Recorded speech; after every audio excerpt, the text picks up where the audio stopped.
What's up, all? JC3 here with the Baller of YouTube, the General.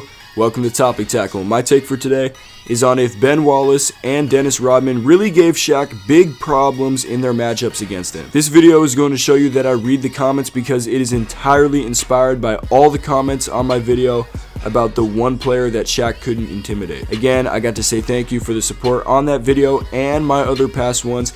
Keep it up by giving this video a thumbs up and continue to leave your feedback in the comments down below. I'm anticipating many passionate responses down there on this one, so let's get this started. With comments continuing to come in on my video about the one player that Shaq couldn't intimidate, I noticed a pattern of two names that many of you thought I left out. The mentions of these names can be found right away when you scroll down into the comments, and they have a lot of discussion surrounding them. A lot of you thought that Shaq couldn't intimidate and was even dominated by Ben Wallace and Dennis Rodman. So I decided to do the research for myself and present what I find, either supporting or denying these claims. First, I want to say in that video I did about Shaq, I was only relaying what he specifically said about the one player he couldn't intimidate, being Hakeem Olajuwon. And I also want to make it clear that today I won't say Shaq couldn't intimidate Rodman or Wallace because he never admitted to that. So I'm simply looking into if these opponents gave him big problems in head-to-head matchups. Let's start with Rodman, in which Shaq has a 3-9 career regular season record against and an 0-4 playoff record against. As far as the head-to-head win-loss goes,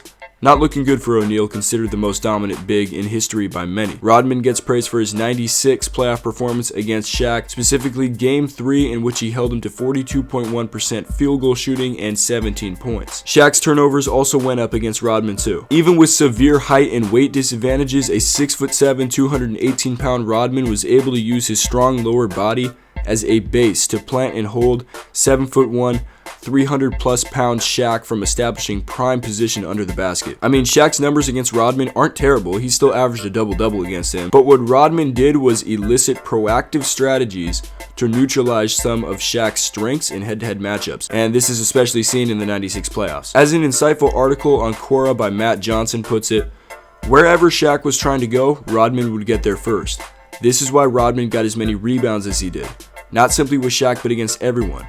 But it's also why when Shaq posted up against Rodman, he was typically starting a bit further out than normal. This means more work to get closer to the basket, which means more time, during which teammates can come to help against Shaq. So he made Shaq work for everything by expending a lot of energy on his end, which we know Rodman had plenty of. The article also notes that this was a young Shaq that was great in transition, but still hadn't totally found it in the half-court game yet. So the question to you is, would Rodman have been able to contain Shaq in his absolute prime from 1999 to 2004? Well, here is someone that came close to doing that, because I guess you could call the 2004 NBA Finals as sort of the tail end of Shaq's absolute prime, in which he was dominant, winning 3 titles. Ben Wallace is the man here, and he has a 14-8 overall playoff record against Shaq, beating him and Wade in the 2005 Eastern Conference Finals in 7 games.